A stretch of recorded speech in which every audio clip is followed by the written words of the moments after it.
The political side hasn't changed for us too much. It is a nonprofit. We're not allowed to take sides in politics, but we've definitely grown tighter as a community. We brought more people in. Growing up, I grew up in a small town in Pennsylvania, so I didn't get into hockey till I was 30, and I was like, this will be easy. It was not. 2021 is when Matt reached out to me, the founder of ALPA. He reached out and he was like, let me tell you about my Lord and Savior ice hockey.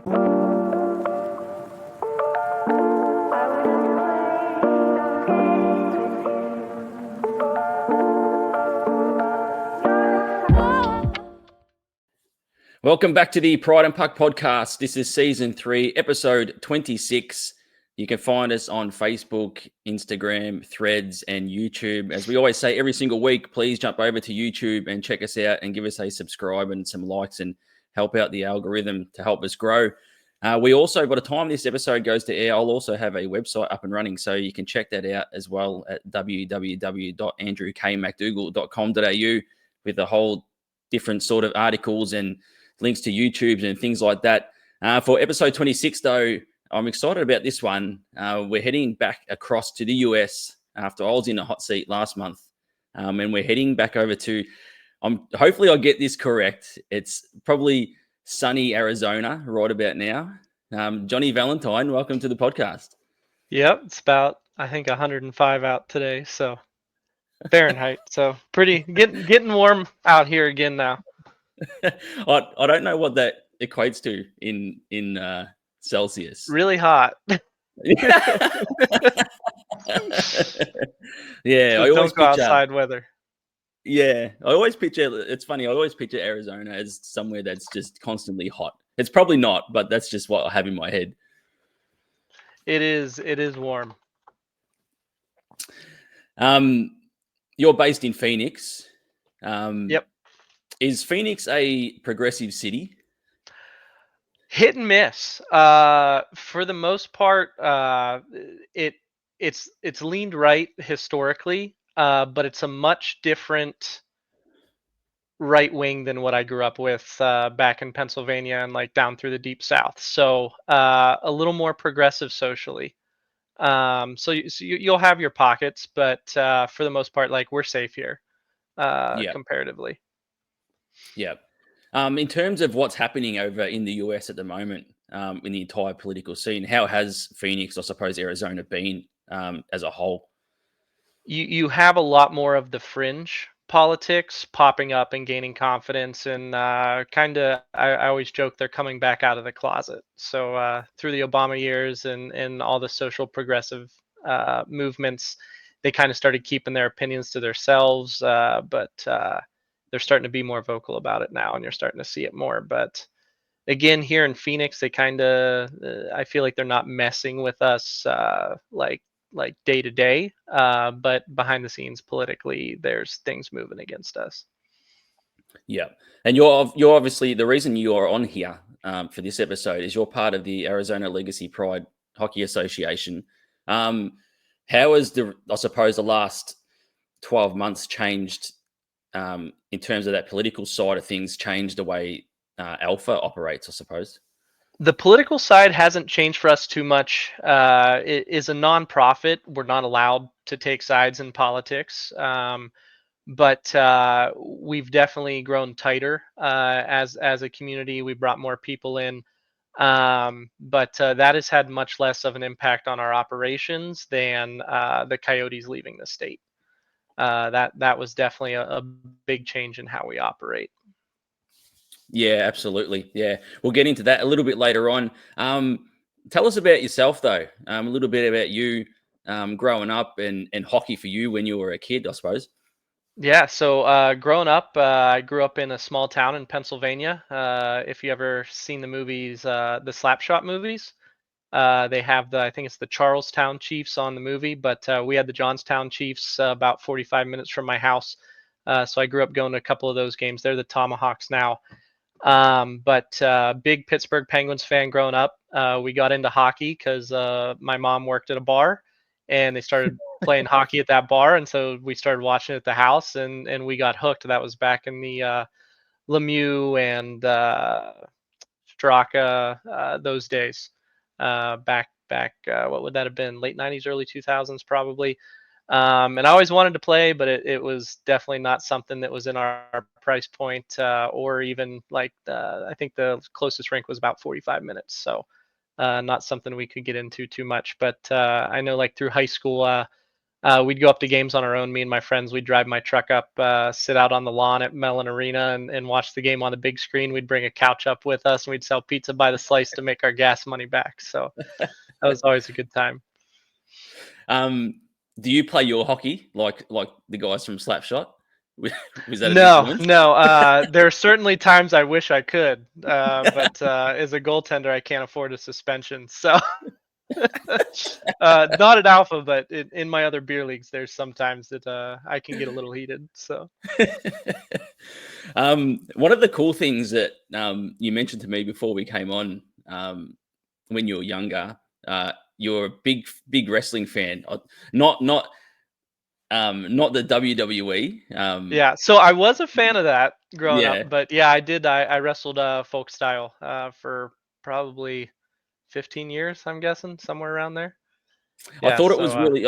Yeah, I thought it was really cool because I always whenever the Olympics come around, it's one of those wrestling's one of those sports I love to sit down and watch.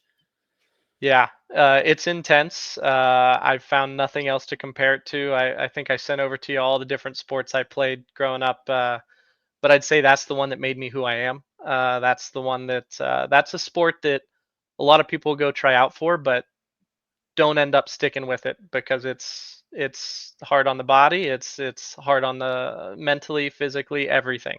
And it's not a team sport necessarily. You're out there 1v1 versus someone, so it's all on you how it goes. Are there any aspects of wrestling that's helped you in hockey? Oh yeah. So I didn't get into hockey till I was 30, and I was like, this will be easy. It was not. There's a picture of me floating around somewhere at like one of the first clinics I went to, or actually it was the first game I played in Alpha. And Alpha is a pretty slow paced league for the most part. It's very beginner friendly. And I was always super in shape, but once I got into the field working, I got a lot out of shape. And I was out there trying to just do my 1 minute shifts, and by the end of it, I was ghost white. I looked just like death in my eyes. Like I looked empty inside. And I remember like all my muscles were cramping. I couldn't walk for a couple days. Like I was walking funny. And I was like, I don't know if I'm going to be able to do this for an entire season. But I stuck with it, and as I kept with it and was persistent, I built up that stamina, and it worked out. But wrestling gave me a never quit attitude for everything. So if I commit to something, I'm going to finish it. You've got the Utah hat on as well. Are you a Utah fan, or you're a Penguins fan, or where do you A sit? Because you Penguins fan at heart forever. But I got pretty close with the Coyotes. We worked with their organization a lot. They were very big on including our organization in their Pride nights. We had a shootout on the ice there with them during one of their games. So when they moved up to Utah, I automatically became a Utah fan. and when you're growing up, you knew you were bi-curious during middle school. Yep. Um, did sport or slash hockey help navigate your way through sexuality? Was that helpful for you, or No, was it no? it didn't really. So I didn't even come out till I was 20. No, was pretty indifferent for all that. But no, I just 1 year at summer camp, I realized I had a crush on a guy instead of a girl, and I ran away from that for a long time. And then once I got out of my small little town and I knew there was nobody that could hold me back just because of what they thought of me, I started exploring that side of my life and realized it wasn't just a crush on him. That's who I was. And you obviously you delve deep into hyper Christianity. Um, Hmm. how challenging was that to know that? I suppose within religion, a lot of religions around the world, there's obviously different aspects of a religion which are more accepting and progressive, different churches or whatever. How difficult was that to work your way through knowing who you were? but being in that environment. Yeah, so for me it was a constant game. Like I felt like I was in a movie because I was always acting like I was someone else.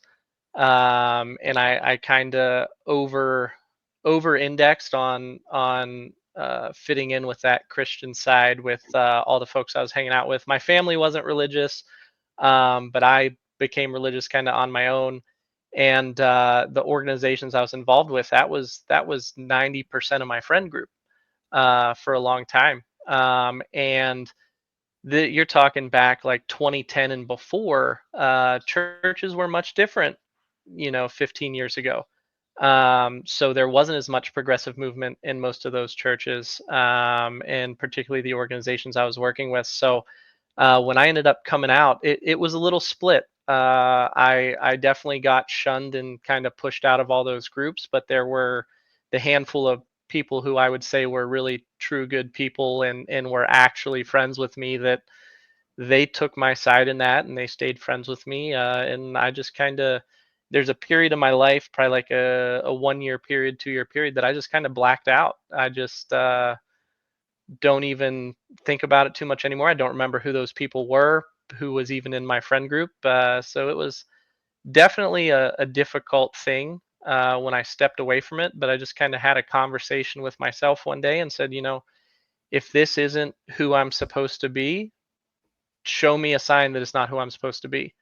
And once I started, being myself and being open about it, nothing bad happened. If anything, everything got easier, everything got happier. I wasn't pretending to be someone I wasn't every day. It takes a lot of energy to do that. Yeah, absolutely. Yeah, the stress, I could imagine the stress would have been unreal for you through that period. Yeah. But now it's the last, I don't even know how many years it's been, 12, 13 since I came out. It's haven't had to worry about someone finding out, ever since Yeah. then. One of the things I wanted to touch on as well, because you did mention to me that um, you've done a lot of blue collar sort of work and things Yeah. like that. And it's funny because I've always done a lot of blue collar work as well through my entire life, and I know how difficult it can be as a bi person, and I could only imagine for the rest of the queer community how hard it is because I've been there in those blue collar situations. How hard was that as well, working in blue collar industry and being a queer person? I feel like I had a cheat card when I was there. I am very straight passing, and I can, I code switch real easy. But no, I had to, when I was working in pipeline construction and things like that. Like I went as far as to my best friend Jordan Audie. She was actually one of the groomsmaids in my wedding. She was the background on my phone for years when I was working in those industries, because everyone would think that was my girlfriend then. And I didn't have to worry about anyone messing with me, messing with my vehicle, or anything like that. Because out there on the pipeline in the middle of nowhere, rural Pennsylvania, you don't know what could happen or what someone could do. Um, so it was something we had to think about too. Being in a relationship with Nick, he is not. He can't pass as being straight. He's very outgoing, very has kind of all the stereotypical traits, that you could see outwardly. And so I still remember he always wanted to go to this one bar called Frankie Eyes out there, and I was always like, no, I can't take you there. He's like, but I hear the wings are real good. I was like, "No, we can't go there."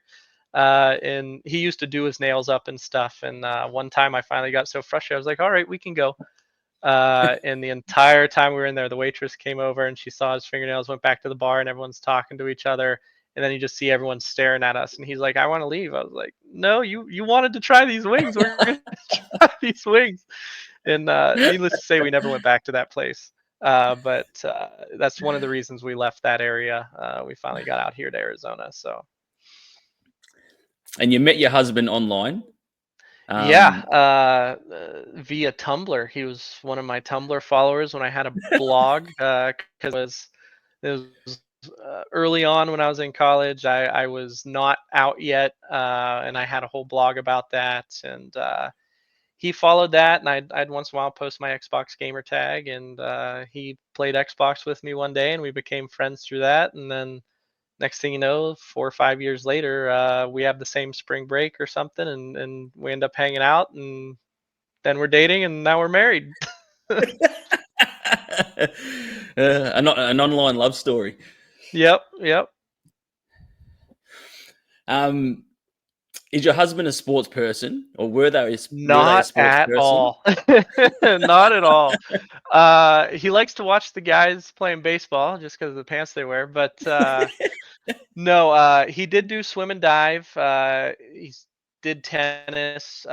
He's ridiculously good at golf. I wish he'd actually pick it up and play, but his dad's into golf. But I think if he'd actually pick it up and actually play golf, he'd be really good at it. But no, he's more into plants and crocheting and things like that. So he'll come and cheer for me once in a while at some games when they're not at 11 p.m. So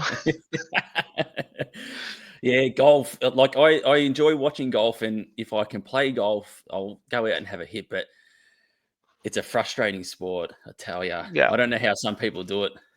Yeah, a little slow for me. I tried it in high school too. I get frustrated too easy, and that's one that's like more fine tuning than it is, just it's not like hockey where you can just put in a ton of physical effort. Golf is a lot more precision. Yeah. You haven't tried to throw the skates on him and get him out there on the ice. I have asked and asked. I will at some point. I want to get him to get my goalie gear on. I'm going to put him on the net in the net out in the driveway just so I can shoot a couple pucks at him. I'll be easy, but I keep seeing YouTube videos of guys doing that with their wives and stuff, and I'm like, I got to at least do that. But no, I've tried to get him into hockey. I got a few of my other friends into hockey that I never thought would though. So never say never. Well, maybe this is a call out now on this podcast to get some skates on.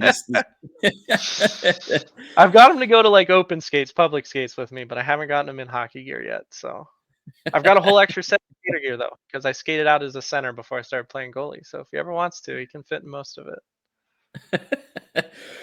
How do you look back on your time growing up and navigating through your sexuality and through the Christianity and all those sorts of things? And obviously, we just touched on working in blue collar, all that sort of stuff. How do you look back upon that time now?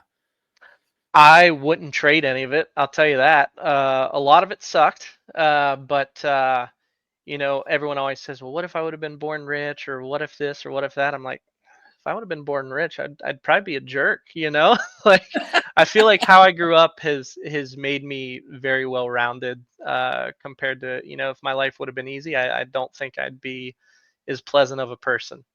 So I've gotten to see struggle, I've gotten to see poverty, I've gotten to see people that help and people that don't help, and I want to be a helper, and I think growing up the way I did.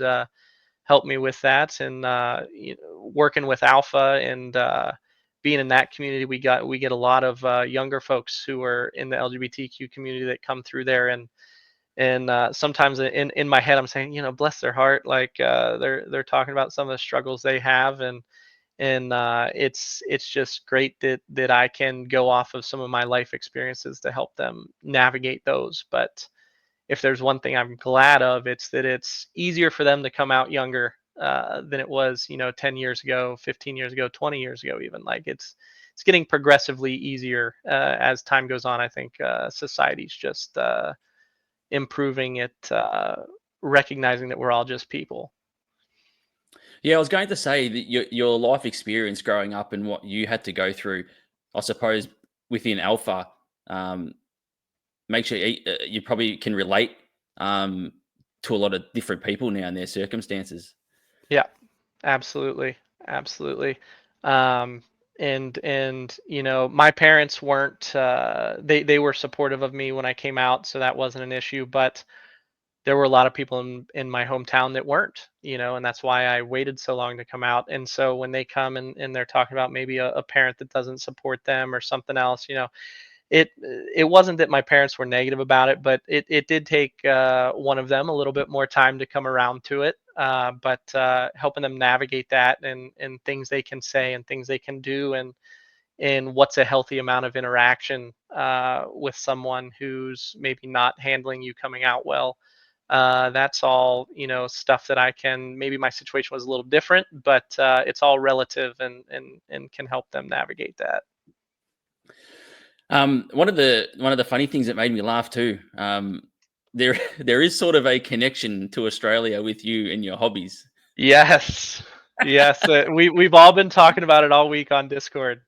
Uh, So, yeah, so playing RuneScape, I'm in a clan that's actually Australia based. They invited me to it because my username starts with NSW, and they assumed I was from New South Wales. And I was like, no, I made that when I was like 12. It's North Star Wrestling, but also I've always been obsessed with Australia because I went to school for biology. I love nature, so someday I'll get there. Yeah, you do some gardening. Yeah, And yeah. that So, can you explain that, because it seemed pretty wild to me. yeah, so out here in the desert, we don't get much rain, but if you're very persistent, you can create a tropical microclimate in your backyard. So I've got banana trees, grapevines, passion fruit, all kinds of stuff that people are like, you can grow that in the desert? Yeah, we got enough sun, but you got a ton of soil conditioning, a ton of mulch to keep the moisture in. But once you get that canopy from the bananas, it keeps the humidity in your yard, and it totally changes everything. So you can grow a lot of stuff you don't expect to grow. Yeah, that's crazy. That's really, really cool. Yeah. Um, so you ended up settling down in Arizona. It was almost like the COVID pandemic. Um, Despite all of the bad that the pandemic brought to the entire world, it seems like it brought you to Arizona and then to ALPA. Yeah, so I came to Arizona before the pandemic. I got here in 2018. I traveled for work full time for 6 years, and convinced my boss that it'd be a good idea for them to pay me to move to Arizona because a lot of my work was on the West Coast in Washington and California. And if I was there, it'd be way cheaper for my travel and it'd save them this much over this many years. And I believe their exact words were if you throw enough crap at the wall, they use another word for crap, some of it'll stick. So we'll see if it sticks. And they sent me down here and it made them a ton of money. And but then, yeah, the pandemic hit and the traveling died down. So I started mostly working from home, consulting remotely, and then whenever that started to fade and I had to travel again, I was like, I don't really want to do that. uh, so that's when I switched jobs, got something a little more local, and somewhere in that time frame, I want to say it was like 2021, is when Matt reached out to me, the founder of ALPHA, and his exact words were he saw something in my social media about liking hockey and that I was queer. So he reached out and he was like, "Let me tell you about my Lord and Savior ice hockey." And those were his exact words. And he told me about Alpha and asked me if I was interested in playing hockey. And I was like, "Yeah, sure, deck hockey, I'm down." And he's like, "No, ice hockey." I was like, "Oh, I can't skate." He's like, "We'll teach you how to skate." I was like, "Well, I don't have gear." "We'll give you gear." So they take all the excuses out, and then it was like, okay. And then I was like, you know what? I'll buy my own gear because then I'm gonna feel committed to this. And from there it was history. Came in, skated out as center, ended up on the board of directors with them, and then I was like, hey, I want to play goalie, and now I'm playing goalie. So It's so true with these inclusive clubs. So I'm 40 and I'm playing my first game next Saturday for Southern Lights. But it's so true what you're I've just been waiting explaining for with this. these. It's so true with these inclusive clubs. It's like, do you want to come and play? You do this podcast, come and play. And I'm just like, I can't, I'm not a great skater. That's okay. I Hmm. don't have the gear. That's fine. We can find you gear. Yep. They do take everything out to make sure that they get you on the ice. Oh yeah. And I remember as soon as I got that gear, I was like, I don't want to look like an idiot at the first clinic. So I start going to the public skates at a rink closer to my house. I want to say it was like almost every day. Anytime they had a public skate, I was going and I was trying to figure it out. I'm watching YouTube videos on how to skate. I still fell a whole bunch at that first clinic. There's actually a photo of one of those falls that I turned into a Valentine that said, "Roses are red, my bruises are blue." um, one of the other funny things that had me laughing is that you said you're too weird to play out, and I Yeah. laughed to myself because it's such a stereotypical goalie thing to Yes. be a little bit Yeah. weird. Yep, yep. So we're probably not going to talk long enough tonight to get into the weird, but yeah, everyone will tell you like there's something off with him a little bit, but in a good way. So um, I'm a glutton for punishment too. That's why I wrestled for so long. Like I enjoy beating myself up. Like I get a lot of it just makes me feel good. Like I did something, like I accomplished something. So when I was skating out, I was playing center and I was, playing full ice, and I was regretting it the next day and I was sore, but there's just something different about being the last line of defense. Like they get past everyone else and now you got to stop them. Like I love it. It's intense and it's a lot of stress, but it's good stress. You get the highlight reel, the Yep. highlights, the goalie highlight reels too, which are cool. Yep. Yep. At some point, I got to take and make a montage of all the times the puck's not by me because I'm usually the goofball down there dancing to whatever song's playing between puck drops. Like, Um, who are or what is Arizona Legacy Pride Hockey Association? yeah, so we are a nonprofit organization. We play out of a rink over in Mesa, Arizona. It's about 45-50 minutes from me. But we are an all-inclusive organization that is specifically focused on creating a space that's safe for LGBT players, for new players. We have a big push for players of color, so the BIPOC community, and we want to make sure that everyone feels comfortable in that environment and that it's a safe environment to learn to play. We have plenty of folks who come out who are just allies to the community. They don't identify as LGBT, but they're not comfortable going and just jumping straight into one of the other beer leagues that are around. Some guys are a little too competitive in some of those beer leagues. We've got some, I call them B League Jesus, that play in D and I leagues. So it can be a little intense and intimidating, but the way we set ours up, like you just don't show up to a game. We've got clinics throughout the year now. They used to just be in the summer. Now we host, initial clinics in the summer, and then we have our season starts in September, and now we have 3 coached clinics during the season that folks can take advantage of. Our summer clinics are free. We use money that we raise either through grants or through volunteer partnerships with Phoenix Pride, and some other ways that we do fundraisers to pay for the ice for those clinics. And then we have our season. Most folks pay to play in the season, and we also do scholarships, especially for new players and younger players, or folks who just don't have the funds to be able to get into hockey. And as I told you, how they got me into it, they provide the gear too. If you need it, we have a gear donation program. The Coyotes helped us out a lot with that before too. They have their own gear drives and they bring gear for us. And in the absence of them, we now have, I believe it's called the Matt Schott Foundation, who works with us. They're primarily for youth hockey, but they also help us out as well. Do you have a gauge on or any statistics or anything like that around? Because I think it's really important within hockey, and it has been important for a long time with people of color, getting them to play hockey. Do you have any sort of gauge on how much that it's improved within ALPA? We actually, that's one of the things we don't track, and we were just talking about that in one of our recent board meetings. Is that we don't track ethnicity, but we do track whether or not they identify as LGBT, or questioning, or they can put NA as well, or just as an ally.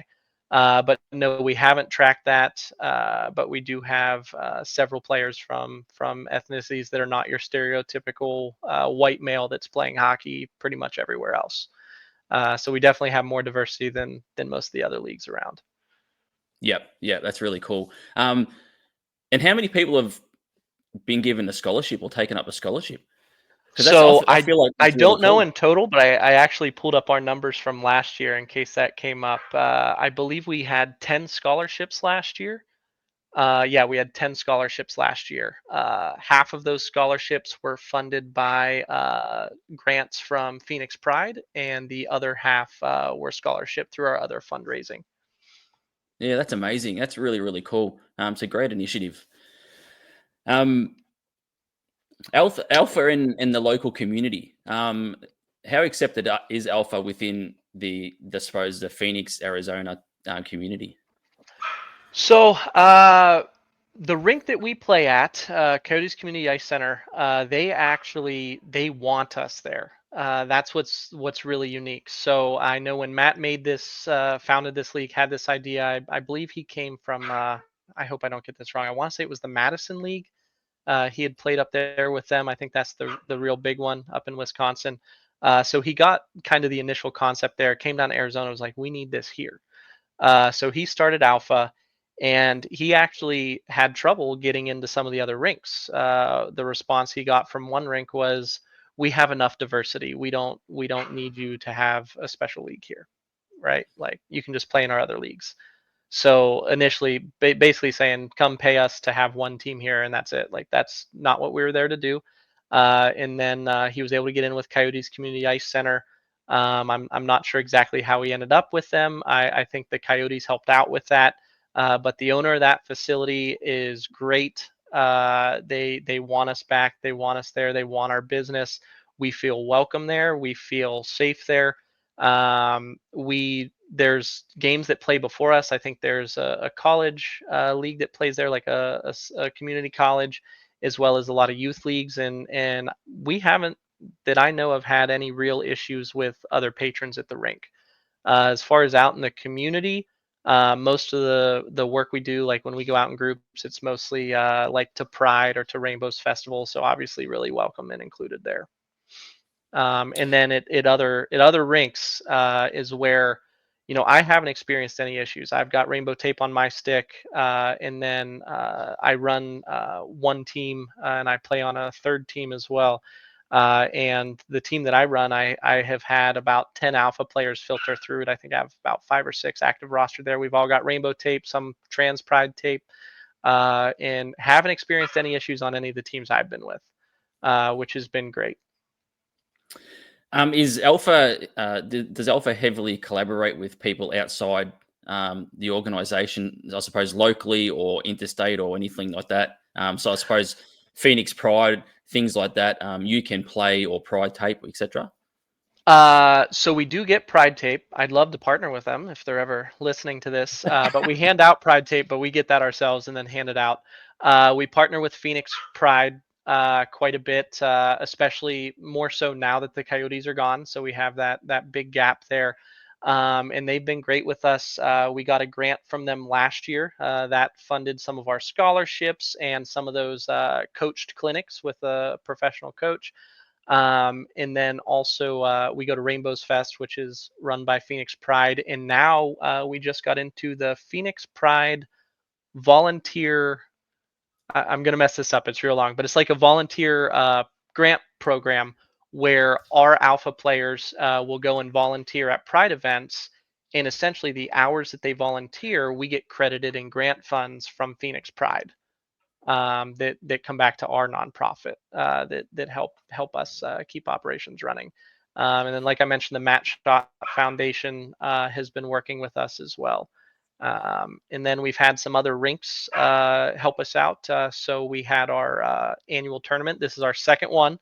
The first one, we had no idea what we were doing. We were kind of flying blind. We were getting some guidance from some folks who have run tournaments in other cities. But we had our first draft tournament last year, and then we did it again this year. But what was different this year is we got with Mullet Arena, where the Coyotes used to play, and we had our finals held there. So we, Played all the beginning games at Coyotes Community Ice Center, and then we had our championship and our consolation finals at Mullet on the we call it the Big Ice, so where the big boys play. So and that Is was that quite an experience. is that the Saguaro Cup? Is that how you pronounce it? Yeah, the Saguaro Cup. Saguaro Ah, Cup. okay. Yep, those are the big iconic cactuses from Arizona. Ah, okay, okay. Yep. Um, how much has that grown in its short time? So the tournament, both I want to say last year, I believe we had 4 recreational teams, and then we also had a competitive 3v3 last year. We scrapped that mostly because of the costs. You got to pay the same amount for the ice, but you only have 6 people playing. So this year we just did the recreational. We had 3 draft teams, and then we had Team Trans came in. It was their first time playing down in our tournament, and they won. And I made it as hard for them as I could. I stopped 48 out of 50 shots on their team, so they were definitely the strongest team coming in. But I was surprised I was able to hold them at bay a little bit. And then in the finals, I believe the team they played in the finals, it was actually a really close game. So I want to say it was like a 3-2 final. So Team Trans came in, took names, and kicked butt. So and I had a blast. That's the most fun I think I've ever had playing goalie was that 50 shot game, stopping 48 of those. So Yeah, that's cool. Given everything that's happening with trans people, getting Team Trans involved in as much as we can is really cool. And yes, I'll clip this and put it on the Instagram. They'll love it. They'll love it. yep. Um, you've got the Growlers behind you. If people are watching on the YouTube, Yeah. yeah, who are the So Growlers? I'm hoping that is still continuing in some form. It probably won't be called Growlers anymore. I'll have to check in with Matt and see if he knows anything that's going on with that. So Growlers is actually a learn to play hockey program that the Coyotes ran when they were here, and they had regular, Growlers. And then when they started working with our organization, they were like, let's have a Pride Growlers. It's just a learn to play for players in the LGBTQ community, and then it essentially became a feeder program for our leagues. So uh, new interested players would sign up. They'd go to Growlers. I think it was like a 5 or 6 week program, once a week. It was like on a Friday night, and they had actual Coyote staff that came out and coached those sessions. I went to 2 years of Growlers, so they let you come back. But it was pretty cool. I know the first year when I got into it, not only did you get the jersey that comes with it, it was like I want to say it was like $120 for 6 sessions, but you get the Growlers jersey, and then you also get a 20% discount plus like a gift card for it was the local pro shop back then before they got bought out. So that helped me get all my goalie gear. The second year that I went to Growlers, I used that gift card and that 20% off. And when you got to buy a $600 goalie mask, that 20% off comes in big. So that was pretty great. Yeah. How much of an impact has the Coyotes leaving affected the state of Arizona in hockey sense, and also ALPA as well? Considering everything that I heard was obviously you've got Austin Matthews or Matthew Nyes Yeah. who are Arizona people, but Yep. who are doing great things in the NHL. And um, there's so much that you heard about hockey in Arizona that it was building, it was starting to Yeah. become really strong. So, how much has that affected hockey in Arizona and also ALPA with the Coyotes leaving? I don't think we're done seeing the impacts of it yet. Like I mentioned, I think it's the Matt Schott Foundation is kind of one of the big ones that are stepping up to the plate, putting a lot of money back into particularly youth hockey. So when we talk about hockey growing in the state, the biggest thing is the youth hockey, and that's how you're going to get your next Austin Matthews, right? So it's left a big gap for us as an adult league, as a group that was really getting a lot of assistance from the Coyotes, and it was great because the Coyotes actually, all the NHL teams get a certain budget for DEI, and we were one of their big DEI partners to utilize that budget. But things that have changed is like for our tournament and for our season, we used to not have to charge as much because the Coyotes would make the jerseys. and we'd get either we'd get them really inexpensive because they have the hookup on that, or they would donate them. So with that gone, that's a whole couple $1,000s that now the league has to come up with. Um, they would also host events. They'd get the word out for us. They would so like on their Pride Night, we would have a huge booth at their rink, and we'd be able to recruit for the league. So we don't have that anymore. And so a financial hit and a what would you call that, like a publicity hit, like, so we're not able to get the word out as easily anymore. That being said, very proud of the board, very proud of Matt, Jonesy, and everyone else I work with on the board, because we were able to figure out this whole grant funding thing and work some things out with Phoenix Pride. We've been able to find some smaller sponsors for some other things, so we've been able to really pull it back together. And so far, like, as far as the experience for our players, I don't think they're feeling much of the impact or seeing too much of a difference, because we've behind the scenes pulled a lot together to try and keep that from happening, and to keep our costs affordable, and to continue to be able to offer scholarships. That being said, is a hockey community, it's a huge hit. How are we getting kids excited about hockey now in the state? What is going to happen to all of these small rinks that likely were getting a lot of help from the Coyotes as well, and all the money that was going into youth hockey from the NHL? So my understanding is that the NHL set it up so there's still money coming into the state for development hockey.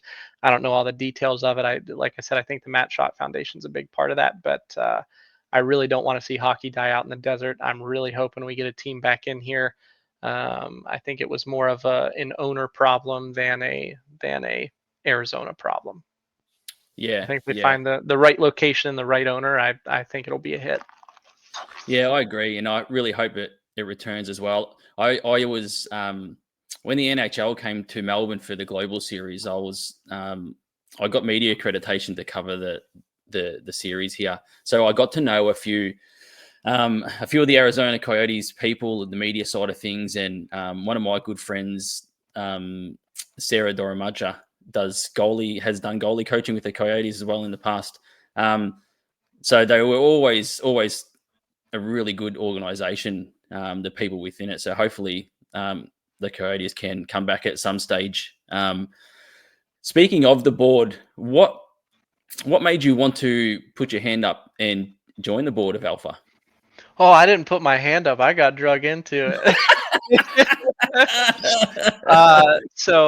was Matt. Was that the same as I don't have the gear to play hockey. I don't have a Yeah, suit. I don't have a exactly, suit. I don't have a suit exactly, to wear. Here's a exactly. suit. Yeah, he didn't have to twist my arm too much, but no, Matt identified a need he told me he needed someone like me on the board, someone with my experience and my background in business and in de-escalation and handling complicated situations. So me and Jonesy kind of co-own the player safety and discipline side of things. So we handle all the investigations if there's any complaints, whether those are complaints about a social interaction or complaints about the way someone's playing or something that happened on the ice. We handle all of those as a disciplinary committee, and then anytime we can't agree on an outcome, it escalates to Matt for the final vote. But no, yes, I don't want to say I got voluntold, but I got asked to do it, and I agreed to do it, and I enjoy um, it. yeah, it's awesome. The health side of things that you oversee with Alpha, the safety and health, does that include mental health? How does Alpha navigate that with players as well? Is there sort of a mental health side to things? Yeah, we don't have anything professional going on like that with mental health, but we do discuss it. We do talk about it, and I think the biggest thing is we give every player a voice. We constantly check in with our players, especially the new players. So after the first couple games of a season, we'll hold a meeting with just the new players, nobody else in there, and we'll talk to them. We have pretty much an open door policy. I say open door, we don't have offices, but like. We have our contact information for everyone, and everyone knows that if they have any issues, they can come to me or Jonesy. and we're going to follow up with them and make sure we get a resolution. We also just the support within ALPHA is insane. We have people from ages 18 all the way up into their 60s. So we have folks who are functionally mothers in the group. So we have these younger players that come in and they look up to some of these other players as like a mom figure, and they'll talk to them. And so so many of us come from so many different walks of life that there is someone within our organization that is there who can support you with exactly what you need when you need it. And that is something that I love seeing, especially our younger players interacting with some of our older players who have been through it and know what someone needs to hear and when they need to hear it. So that's been great. Tons of friend groups within friend groups within friend groups. What's the biggest thing that you've seen with players coming into ALPHA?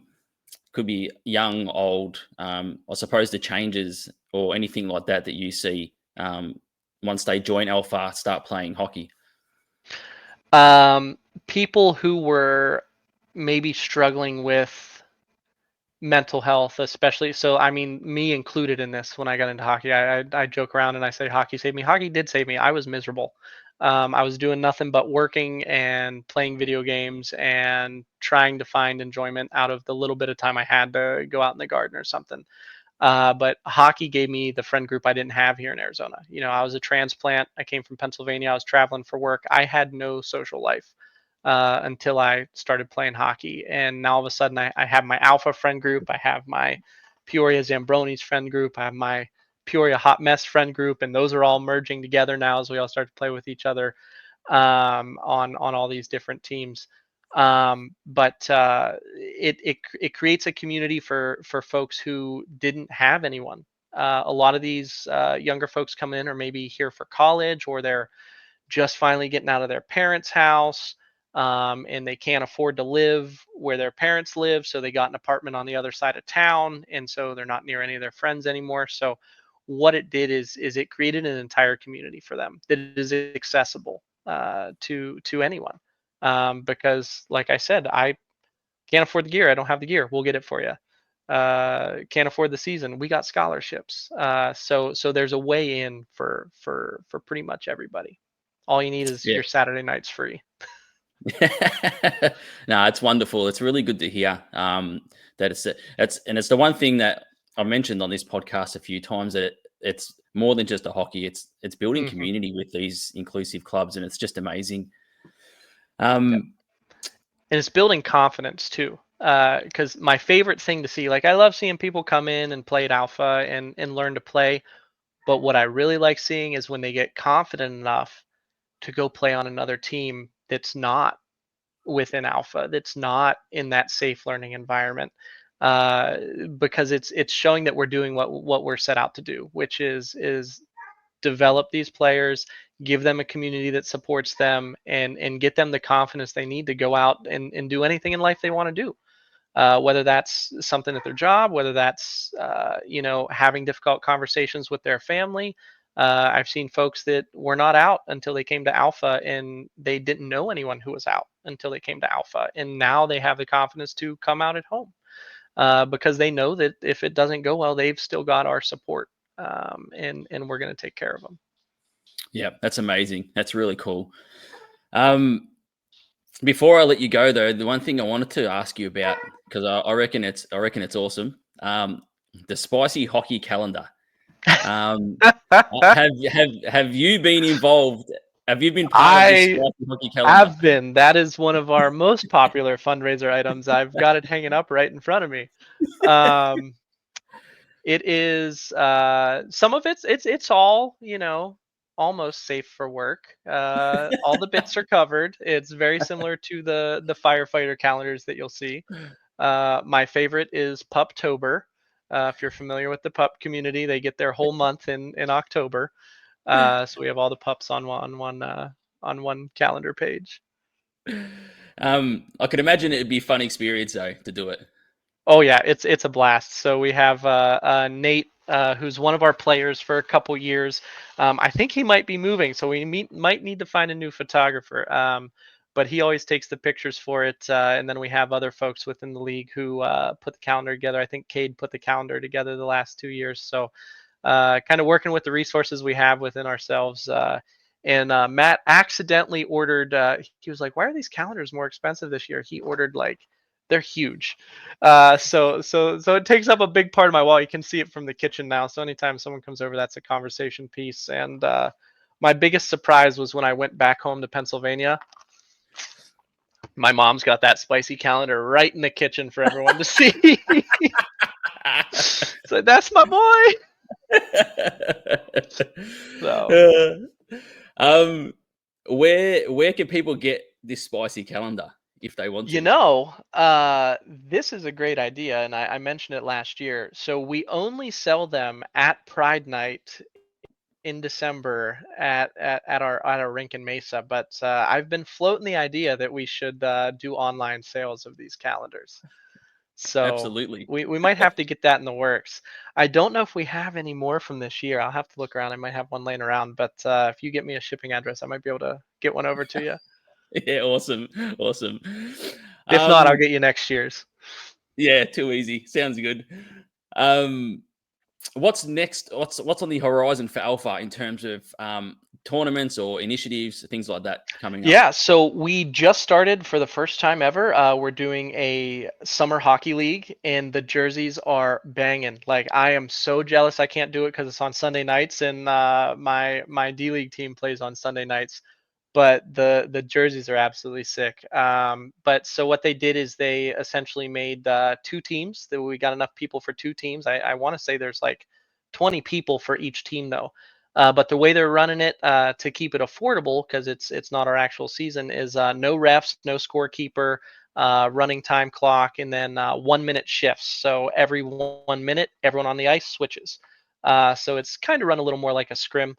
But super stoked that we got the interest in that, because every year people are like, is what do we do on Saturday now, or what do we do on the weekend now? We don't have alpha, we don't get to see y'all. So we were able to get that in there. We've got our summer hockey clinics coming up that are free to attend. And I think they're going to be doing a gear handout as well somewhere in there. And then we'll start recruiting for the new season probably around mid-June to July. And then the season will start, I think it's September. And for next year's tournament, we sent out some surveys. Depends on the survey results, but I think we're going to have a good chance of switching to a team-based registration. We think that's going to help make the tournament a little bit bigger.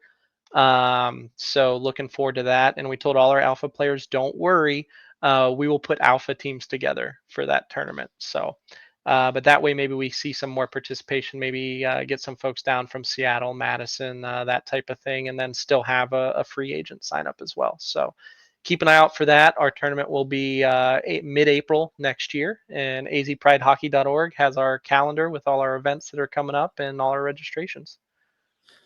Where can people find Alpha socials, things like that? Yeah, they are on Facebook as Arizona Legacy Pride Hockey Association. azpridehockey.org would have all our socials linked. There is a TikTok account. I can't remember the handles for everything. You put me on the spot.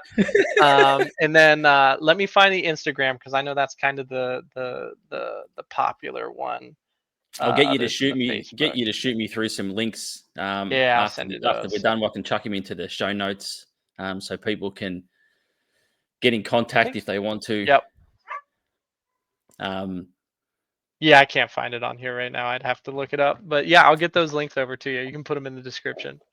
yeah, 100%. So, What's the proudest moment you've had within queer hockey? oh, so I got all up in my feelings the other day and sent a really long text over to Matt and Jonesy. I think you're going to be interviewing Jonesy at some point. Did I hear that right?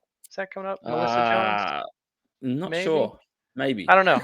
I think she said something about it. I think she might be on there. If not, we'll have to get her on there at some point. But I sent those two a text when I was all up in my feelings, because I was moving my team from Arcadia to Peoria to a higher level league.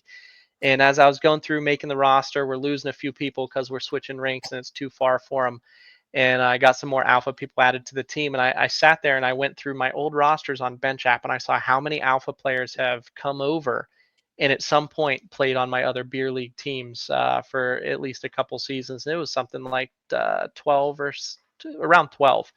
And I was like, that's making a difference. That's what we came out here to do. Like, yes, we want to make this league that's safe to learn and safe to play in, but we want to give you that confidence to get out there and do your own thing and carve your own path as well. And to see them come out and play in those other leagues. And now some of them are on other teams playing against me.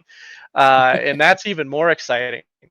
So I love to see that and love how much they've improved. So that got me all emotional, kind of just seeing how much they've spread out and gone to other rinks and are getting that confidence. So just watching them grow is my favorite part. Yeah, that's awesome. Is that Mel Jones? Yes. Yes, in a couple of months. Yeah, in a couple of Yes. months. Good. So she's awesome. She can tell you I'm weird. She'll let you know. There's a reason I'm a goalie. Johnny, thanks heaps for jumping on. I really Absolutely. appreciate it.